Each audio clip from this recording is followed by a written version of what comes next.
यह है हमारी धरती, एक छोटा सा नीला ग्रह जिस पर हम सब रहते हैं और यह यूनिवर्स के अनगिनत रहस्यों में से हमारी पहली पहचान है। अगर हम धरती से बाहर निकले और स्पेस में थोड़ी दूरी तय करें तो हमें नजर आएगा हमारा घर, यानी हमारा सोलर सिस्टम। इसमें सूरज है जो हमें रोशनी और ऊर्जा देता है। उसके चारों ओर घूमते 8 प्लैनेट्स, अनगिनत चंद्रमा, एस्टेरॉइड्स और कॉमेट्स हैं। हर प्लैनेट्स का अपना अनोखा माहौल और कहानी है, लेकिन ये सब मिलकर हमारे सोलर सिस्टम का निर्माण करती हैं। लेकिन कहानी यहीं खत्म नहीं होती। अगर हम सोलर सिस्टम से भी बाहर जाएं तो हमें दिखेगी हमारी गैलेक्सी, जिसे हम मिल्की वे गैलेक्सी कहते हैं। इसमें अरबों तारे हैं, जिसमें से हमारा सूरज सिर्फ एक है। सोचिए, हमारी गैलेक्सी मिल्की वे में लगभग 100 अरब तारे हैं और हर तारे के अपने अपने प्लैनेट्स और सिस्टम हो सकते हैं। इसका मतलब है कि शायद अरबों जगह पर जीवन होने की संभावना हो सकती है। फिर भी हमारी गैलेक्सी मिल्की वे यूनिवर्स के हिसाब से बहुत ज्यादा छोटी है। और जब हम गैलेक्सी मिल्की वे से भी बाहर झांकते हैं तो हमारे सामने आती है एक ऐसी तस्वीर जो हमारे दिमाग को हिला देती है। जहां पर अरबों गैलेक्सियां हैं, हर गैलेक्सी में अरबों तारे हैं और अनगिनत प्लैनेट्स हैं। उनका फैलाव इतना ज्यादा है कि उसे समझना लगभग इम्पॉसिबल लगता है। इन सब के आगे क्या है? क्या सच में यूनिवर्स का कोई किनारा है या ये अनंत तक फैला हुआ है? यही जानने की कोशिश करते हैं हम आज के इस वीडियो में कि हमारा यूनिवर्स इन्फिनिट है या इसकी कोई बाउंड्री है। लेकिन यूनिवर्स को समझने से पहले हमें कुछ साइंटिफिक कॉन्सेप्ट जानने होंगे जो यूनिवर्स को समझने में बहुत बड़ा योगदान निभाते हैं। इनमें से पहला कॉन्सेप्ट है ऑब्जर्वेबल यूनिवर्स कॉन्सेप्ट, दूसरा है इन्फिनिटी यूनिवर्स कॉन्सेप्ट और तीसरा है मल्टीवर्स कॉन्सेप्ट। तो चलिए इन तीनों कॉन्सेप्ट्स को एक एक करके समझते हैं।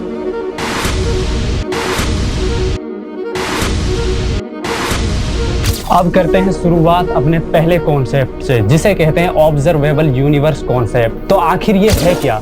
साइंटिस्ट के अनुसार यूनिवर्स का वह हिस्सा जिसे हम देख या मेजर कर सकते हैं उसे ऑब्जर्वेबल यूनिवर्स कहा जाता है। इसकी वजह से लाइट की सीमित स्पीड और यूनिवर्स की फाइनाइट उम्र है। हमारी नजर केवल उतनी ही दूरी तक जा सकती है जितनी दूरी तक बिग बैंग के बाद लाइट पहुंच पाई है। इस कॉन्सेप्ट को कॉस्मोलॉजी के कई वैज्ञानिकों ने आगे बढ़ाया है, जिनमें हबल का एक्सपेंडिंग यूनिवर्स पर काम और आइंस्टाइन के रिलेटिविटी का सिद्धांत का बड़ा योगदान है। आज हम जानते हैं कि ऑब्जर्वेबल यूनिवर्स का डायमीटर लगभग 93 बिलियन लाइट ईयर का है। इसका मतलब है कि हम जो भी देख सकते हैं वो इसी सीमा के भीतर है, लेकिन ध्यान रहे इसके बाहर भी यूनिवर्स हो सकता है जिसे हम फिलहाल डिटेक्ट नहीं कर सकते। यही इसकी सबसे रोमांचक बात है। अब हम आगे बढ़ते हैं अपने दूसरे कॉन्सेप्ट की ओर, जिसे कहते हैं इन्फिनिटी यूनिवर्स कॉन्सेप्ट। यह कॉन्सेप्ट कहता है कि यूनिवर्स का कोई किनारा नहीं है, यह अनंत तक फैला हो सकता है। जहां ऑब्जर्वेबल यूनिवर्स की सीमा 93 बिलियन लाइट ईयर तक सीमित थी, वही इन्फिनिट यूनिवर्स मानता है कि जो हम देख सकते हैं वो सिर्फ यूनिवर्स का एक छोटा सा हिस्सा है। असल में यूनिवर्स बिना किसी सीमा के फैल रहा है। इस विचार को कई वैज्ञानिकों ने बढ़ाया है, जिनमें आइंस्टीन के जनरल रिलेटिविटी सिद्धांत, एलन गोस का इन्फ्लेशन थ्योरी और स्टीफन हॉकिंग के कॉस्मोलॉजी पर की गई रिसर्च शामिल है। इस कॉन्सेप्ट के अनुसार स्पेस लगातार फैल रहा है और वो हर दिशा में समान रूप से फैल रहा है, इसलिए इसका कोई एज या एंड पॉइंट नहीं है। कुछ मॉडल तो ये भी कहते हैं कि अगर यूनिवर्स अनंत है तो कहीं ना कहीं हमारी जैसी गैलेक्सी, शायद हमारी जैसी कॉपियां भी मौजूद हो सकती हैं। ये विचार सिर्फ साइंटिफिकली रोचक नहीं है बल्कि दिमाग को हिला देने वाला है, क्योंकि हमें हमारी सीमाओं से बाहर सोचने पर मजबूर करता है। यही वजह है कि इन्फिनिटी यूनिवर्स कॉन्सेप्ट आधुनिक कॉस्मोलॉजी का एक महत्वपूर्ण हिस्सा बन चुका है।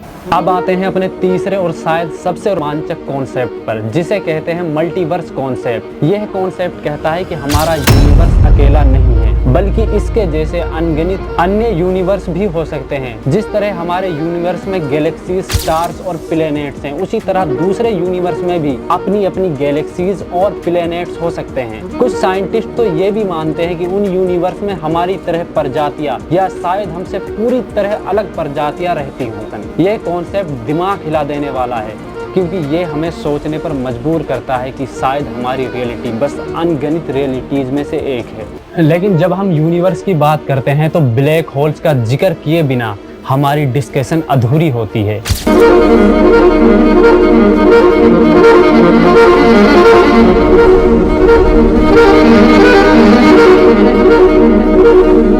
ब्लैक होल्स यूनिवर्स के ऐसे कॉमिक्स ऑब्जेक्ट होते हैं जहां ग्रेविटी इतनी एक्सट्रीम होती है कि वहां से लाइट भी एस्केप नहीं कर सकती। ये तब बनते हैं जब बहुत बड़ा स्टार अपनी लाइफ साइकिल के अंत में अपने न्यूक्लियर फ्यूल को पूरी तरह खर्च कर देते हैं। उस समय उनका कोर इतना मैसिव और डेंस हो जाता है कि वे अपनी ही ग्रेविटी के कारण कोलैप्स करके एक सिंगुलैरिटी बना देते हैं।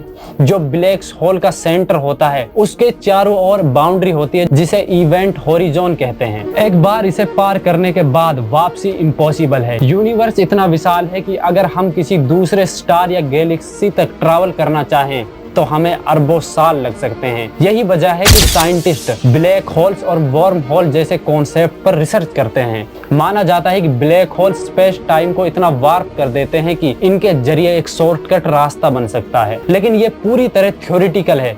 अभी तक इसका कोई प्रैक्टिकल प्रूफ नहीं मिला। ब्लैक होल यूनिवर्स के सबसे बड़े मिस्टीरियस और पावरफुल फेनोमिनाज में से एक माने जाते हैं। इनके रहस्यों को सुलझाना हमें यूनिवर्स की असली नेचर, हिडन डायमेंशन को समझने के करीब ला सकता है। अगर आप ब्लैक होल्स के बारे में और गहराई से समझना चाहते हैं तो मैं आपको सलाह दूंगा कि आप हॉलीवुड मूवी इंटरस्टेलर को एक बार जरूर देखें। इस फिल्म में दिखाया गया है कि पृथ्वी पर संसाधन खत्म हो रहे थे और मानव सभ्यता संकट में थी। इसी कारण कुछ साइंटिस्ट अंतरिक्ष में निकलते हैं ताकि इंसानों के लिए दूसरा घर ढूंढा जा सके। अपनी यात्रा के दौरान वो गारगंटुआ नाम के एक विशाल ब्लैक होल के पास पहुंचते हैं और वहां से गुजरने वाले समय के अजीब नियमों का अनुभव करते हैं। फिल्म यह भी दिखाती है कि कैसे ब्लैक होल के पास जाने से टाइम डायलेशन होता है और स्पेस टाइम के नियम हमारी रोजमर्रा की सोच से कितने अलग हो सकते हैं। दोस्तों, अगर आपको इस तरह की वीडियो इंफॉर्मेटिव लगी हो तो हमारे चैनल को सब्सक्राइब जरूर करें।